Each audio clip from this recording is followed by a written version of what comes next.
First EP collab, man. Oakland Vallejo, the Bay Area, stand up. I'm from that town. She from Vallejo. Said let's collab. She said okay. We all should play. Hot potato. Whoever got the hottest vibe wants to know. Challenge accepted. It's me, I'm the best. Like creative players on hunters, no less. The lines in your forehead just told me you stressing. Got G-O-D on me side. Ooh, he blessed me. All these lies they tell it's a vaccine. They're acting it's a pet like it's wrestling. Keep my circle so small it's insane. If you hate to cut, then you're part of my team. Just like Bo and that plank, all strikes don't cut her. Attracted to the mind, but I like mine's hooder. She gotta have a pretty face too. Hello, and welcome back to my channel. Welcome to thy channel. If you are a new thug who is joining us, I am Mrs. Best, also known as Amina, whatever you people would love to refer to me as. We are here, better late than never. You'll see why, for the 90 Day The Single Life episode recap and review. The episode that we are recapping and reviewing for this live is called Tim Stirs the Pot. So we are going to jump into that. Normally, I try to get these recaps done whenever I can. I have worked a crazy amount of overtime at my job the last 2 weeks. So that is why it took me so long to get to this recap. Apologies, but I'm never going anywhere, at least from the YouTube realm. And I will happily, come and eventually recap it. I'm going to always do what I say I'm going to do. Anyway, you guys, the way we do 90 Day The Single Life shows like this, Life After Lockup, all of those things, is we will go through each couple and what happened with them throughout the episode in its entirety, and I will give my opinions. Basically, I'm talking shit to the internet, And we're going to jump right on into it. We are going to start with Miss Debbie.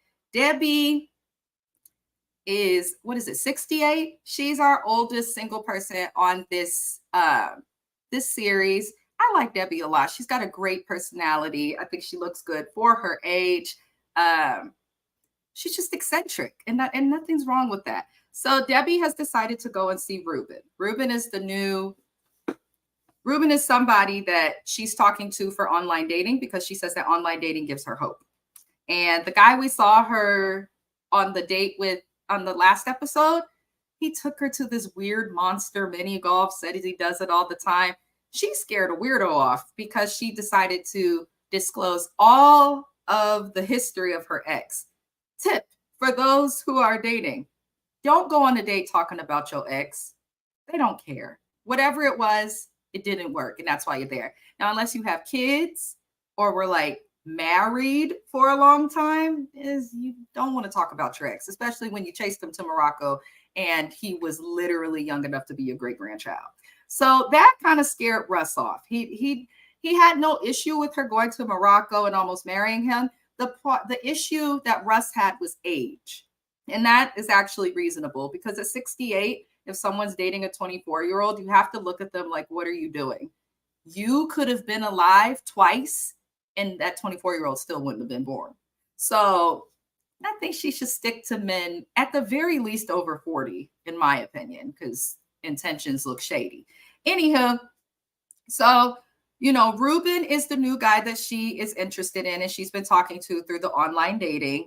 And he is 58. She keeps meeting people 10 years younger than her. I think she has a lot of spunk for someone her age. We have to remember 68 is close to 70. So I am not surprised that she's finding younger people, but I'm like, did she fix that age in the dating profile? Doesn't make any sense. But when she's talking to him, she refers to herself, because Ruben is Cuban and lives in Miami, she called herself a gringa with motion. Listen, those who live in states where Spanish speakers are prevalent, whether it's Latinos or Hispanics, I'm trying to tell you, this lady calling herself a gringa was funny as hell. Ruben was handsome and still pretty young. He looked really good. So I was kind of curious, no shade to Debbie, because I love Miss Debbie, but I'm curious as to what someone in Miami like Ruben wants with, country Debbie, but we shall find out. So Debbie lets us know that she's going to go and see Ruben in Miami. She wasn't going to at first, but she's like, I think I'm going to do it. So she has her son take her grocery shopping, the son who is a cop. And while she's in the store, because she has not told her son about her being back on online dating again and wanting to go to Miami to visit this man, because her son is still traumatized from when she went to Morocco. No one wants their mom to be taken advantage of. And Osama treated Miss Debbie like shit. Like, it doesn't have anything to do with age. It doesn't matter where he's from. You have to treat people with respect.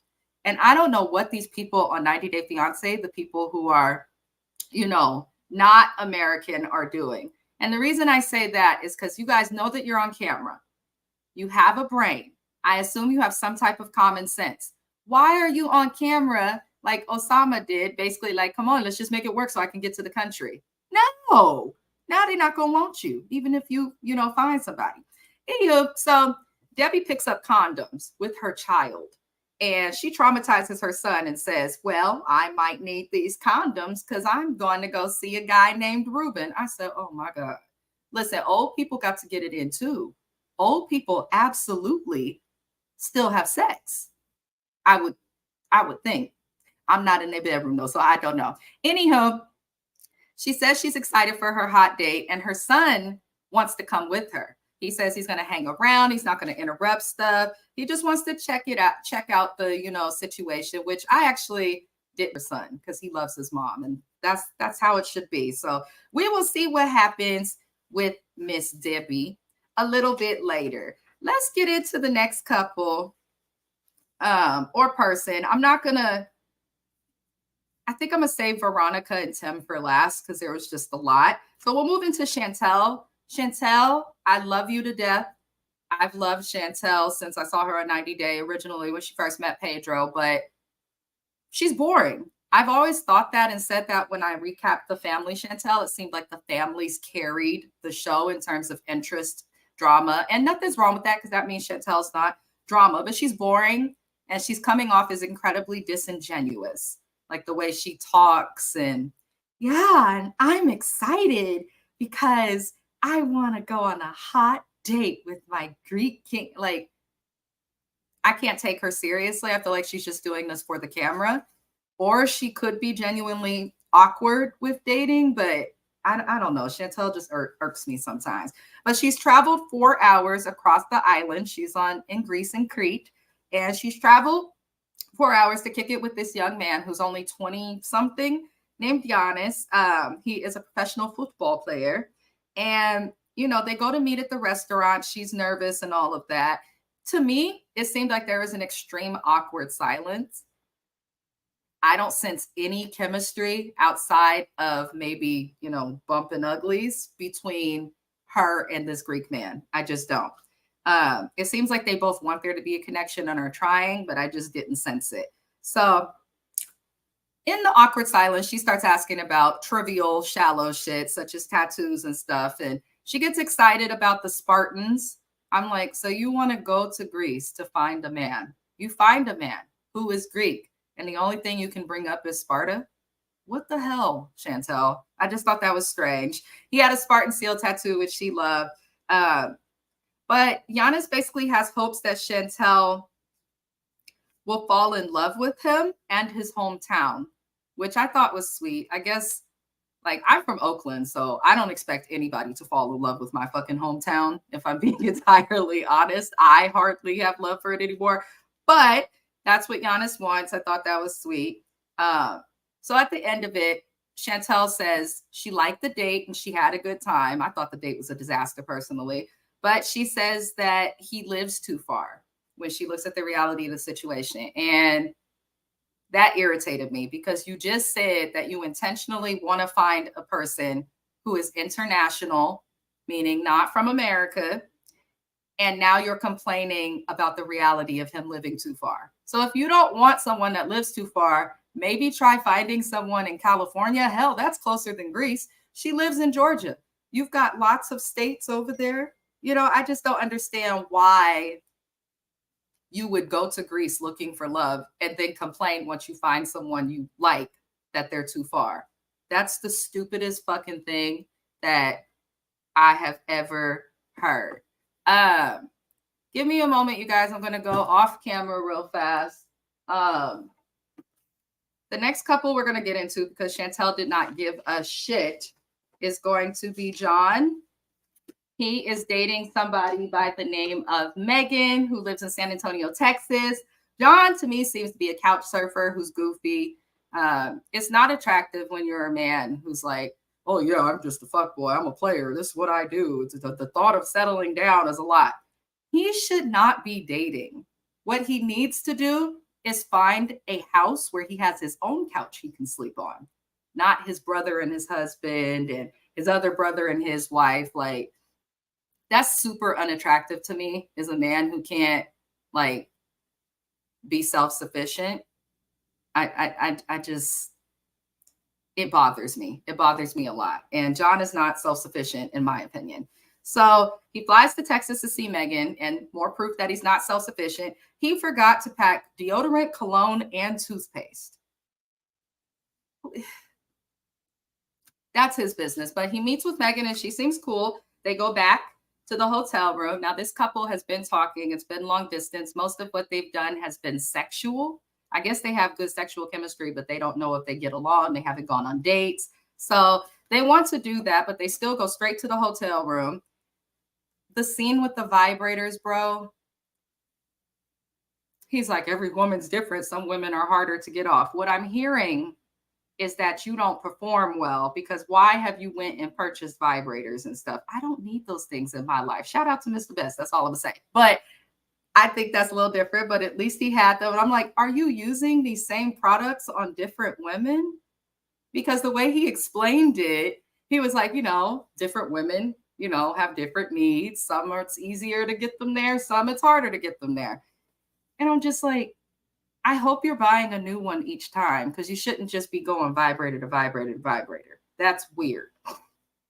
Anywho, he says his goal is to spend as much time as possible with Megan minus the sex, but they still have sex immediately, which I don't blame. If you're in a relationship, you like your spouse, you haven't seen them in a long time. I get that. They do go on a date, and she brings up him possibly proposing and like timelines and things like that. And I feel like they should at least live together first. But, it is what it is. Basically, she hopes to be living with John in 6 months, and she hopes that after living together, that will lead to a proposal. He's acting nervous, but I'm like, you say you want to be a big boy, John. You say you want to date. Well, this is what dating with an end goal means: to get married, seek a domestic partnership. I don't know, have a fake wedding like Yandy from Love and Hip Hop. She's not legally married, but be my husband, my husband, my husband. Do something to like seal the deal on your commitment, though. There should be an end goal with dating. He says he wants that, then he gets it, and he freaks out. So, I get freaking out if you've never been responsible. I totally understand that, but I'm going to need John to grow up. I'm going to need him to grow up. So we're going to move on to our last couple of people, and Veronica and Tim. The episode was named appropriately after both of them. Do me a favor if you're here and like the video. If you're watching the live replay, hi y'all, even though I'm not live. I appreciate you for watching. I appreciate you for being here. You just being here supports the channel, whether you subscribe or don't. I appreciate you. So moving on to Veronica and Tim. They are prepping, where she is prepping for Jamal to visit. Jamal is her boyfriend, who to me, guys like him irritate me. Something about him seems real like sensitive, and he just gets on my nerves. Anyhow, she's prepared for Jamal to visit, and she says that he's been better with communication because she was complaining about him not communicating. She's in Charlotte, in one of the Carolinas. He is in San Diego in California, very, very far. And I'm sorry to you East Coast people and you Southern people in Carolinas. Ain't nobody living in San Diego interested in moving the fuck across the country where they get 320 plus days of sunshine without hurricanes, without crazy storms and flooding, without all the extra shit. I wouldn't move from San Diego to North Carolina or South Carolina, wherever she is. I wouldn't do it. Hell no. And then it's harder when you move from like a bigger state to a smaller space. That's why I'm still in California. Because everywhere I'm going, I'm like, it's not enough people, or it's too many people. But if you know, if you're California. Anyhow, Jamal basically tells us in a confessional he feels pressure to move to Charlotte to be with Veronica. He's made it very clear he does not want to move to Charlotte. So I don't get why she's still trying to pressure him. When he says he don't want to do something, he don't want to do something. So either find a happy medium for you guys to compromise on, or you consider moving to him. Why does he have to come to you? You go to him. Shit. Your daughter about to be grown anyway. Go. Anyhow, so basically, Jamal feels pressure to move to Charlotte with Veronica, and he feels like it's way too soon because their relationship's been like that. And they just want to, wait a little bit till the relationship's not so new, which is smart. That's just smart. So she mentions Tim when talking to Jamal, and he says that he doesn't like that she is best friends with her ex. I don't think anybody would like that. Doesn't matter who you are. Who wants someone to be friends with their ex?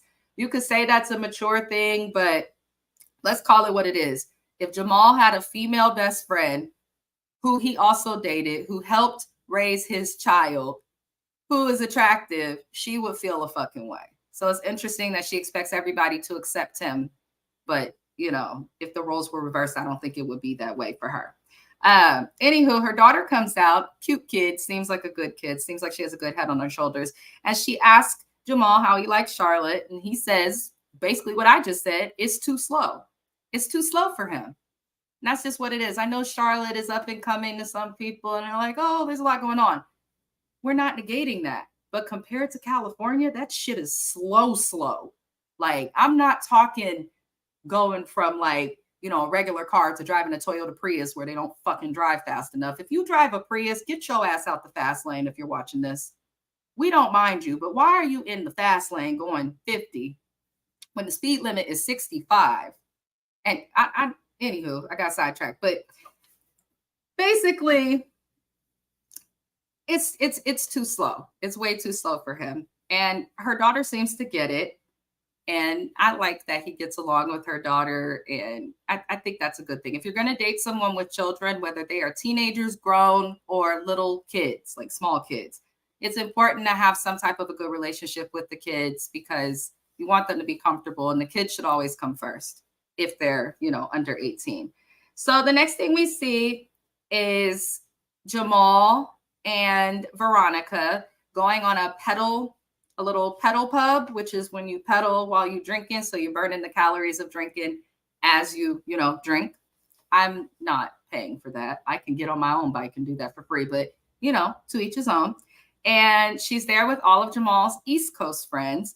And she explains her situation with Tim to his friends. And they're immediately like, whoa, the ex, what the hell? Because that's weird. It's not normal. It's just not normal. Now,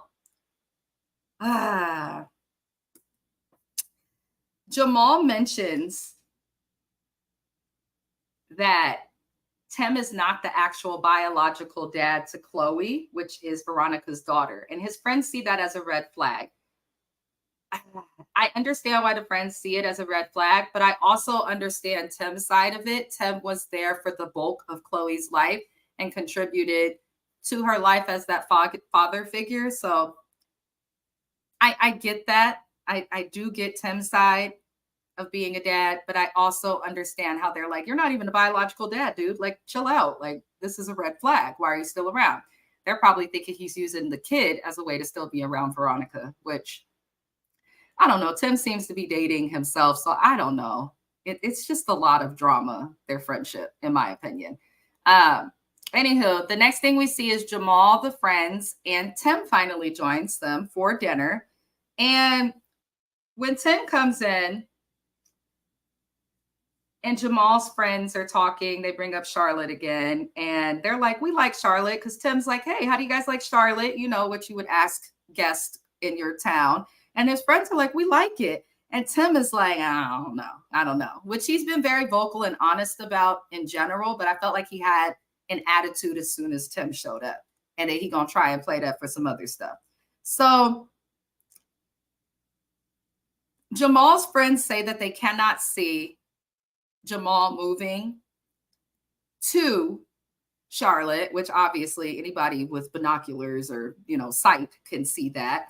And they also mention the friendship between Tim and Veronica and how being friends with exes is awkward and nobody seems to like that. If you're dating somebody, you cannot expect them to be cool that you're friends with your ex. That's weird. I tried that. It didn't work. My husband actually almost got into it with my ex. So I was like, you know what? Can't have that Negro around. Just can't. XO Vodka was good. I got your song submissions. For those wondering, I do music reviews as well. And we'll have a music review later tonight on Late Night Tip. XO Vodka is super, super talented. Check him out. Stream his music. He's good. Very, very good. He says with Oso. Anywho, so these people, basically, they just don't get along. I don't blame them. Going forward, Jamal explains what Veronica, has said about Tim. And Tim interrupts him and says it doesn't matter what, Veronica has said and what he thinks, which yes and no. If he's going to be her new man, it does matter, what Veronica says and how Jamal thinks and all of that. It just does, Tim. It does, because that's the new person in her life. Jamal does not understand why Tim does not trust him, which Jamal is kind of shady, in the history with him and Veronica is not the best. He's been extremely inconsistent, goes ghost. If you like somebody, you're not just going to go ghost. So it's reasonable, but it's not Tim's place because it's not his relationship. He can talk to Veronica about, Chloe and, hey, I'm dating this guy. He's going to be around Chloe. Fine, because he's basically her father, but he don't need to be in the business of their relationship. I just don't feel that they do. So the next thing that comes up is how Jamal treats Veronica. And, Chloe comes up again for discussion, and Jamal asks Tim why he's asking about Chloe. Not cool. He has a right to ask about Chloe and all of that. Next thing I hear is Jamal calling Tim a bitch, and he throws jabs, and Tim hands up. He's like, you're not going to fucking tell me and comment on how I am as a father and all this extra stuff, when really what he should have been mad at is who you calling a bitch? Like, we having a conversation. I think Jamal just has some feelings from that reunion that we saw on TV where it's just a hot mess expressed between the two of them. It's drama. I think Veronica dates like a 15-year-old girl. She needs to grow the hell up. It's not going to work with either of these dudes. It's just not. I think it could have worked with Tim, but, I don't know. In my opinion, the problem is the female. Veronica is the problem. She needs to get her shit in order and figure it out. But Jamal was wrong. You can't just call nobody a bitch and come at their parenting while you in Nay City and expect for it to be cool. So we will see what happens on the next episode with that. But I appreciate everybody for tuning in to my 90-day The Single Life episode recap and review. The show airs tonight. It should have, if you're on the East Coast, it should have already aired. I'm in California, so it has not aired yet. But we will dates like a 15-year-old girl. I mean, there's a lot of women my age, and I'm 31, who are just not the smartest when it comes to dating. But, hopefully they figure it out. We will be back again, likely on Wednesday, to recap the next episode of 90 Day The Single Life that is coming on tonight. What I will be recapping next today will be Love After Lockup. And then after that, yes, there's more. We will have a song review tonight on the Late Night Tip, 10 p.m. likely Pacific Standard Time. We will be listening to lots of different artists. If you know someone who has music, feel free to submit it and all that you do. Anywho, I appreciate everybody for watching the video. I am out. You guys enjoy the rest of your night.